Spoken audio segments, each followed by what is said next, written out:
எல்லாவற்றையும் மிக அதிகமாகவே செய்து காட்டுவார். அற்புதங்களை நிகழ்த்துகிற கடவுள் நம் கடவுள். இப்போ இதுக்கெல்லாம் நம்ம செய்ய வேண்டியது ஆண்டவர் மீது நம்பிக்கை கொண்டு வாழ வேண்டும். அதைத்தான் இயேசுவும் சொன்னார், மாதாவும் அதைத்தான் சொல்கிறார். அவர் சொல்வதையெல்லாம் செய்யுங்கள். அவர் சொன்னது எல்லாம் என்னை நம்புங்கள், என் தந்தையை நம்புங்கள், தூய ஆவியை நம்புங்கள். நான் செல்கிறேன், என் தந்தையிடம் செல்கிறேன், என் தந்தையிடம் கேட்பேன், கேட்டு உங்களுக்கு துணையாளரை அனுப்புவேன். அவர் உங்களுக்கு துணையாக இருப்பார், கற்றுத்தருவார், ஜெபிக்க கற்றுத்தருவார், பரிந்து பேசுவார். அவர் துணையோடு இருப்பீர்கள்.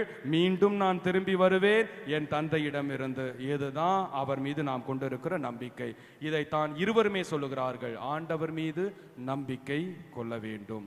நம்பிக்கையில் நிலைத்திருப்பவர்களுக்கு எல்லாம் நலமாக அமையும். அந்தோனியார் திருத்தலங்கள்ல இந்த வார்த்தை சொல்லுவாங்க, நம்புங்கள், ஜெபியுங்கள், நல்லதே நடக்கும்.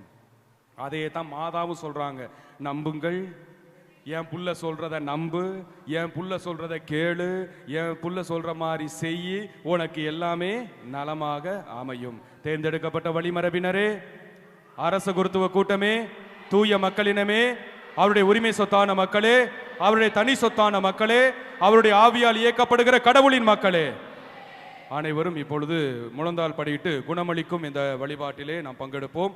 குணமளிக்கும் வழிபாடு இது நடைபெறும் போது ஆண்டவருடைய பிரசன்னம் உங்களுக்கு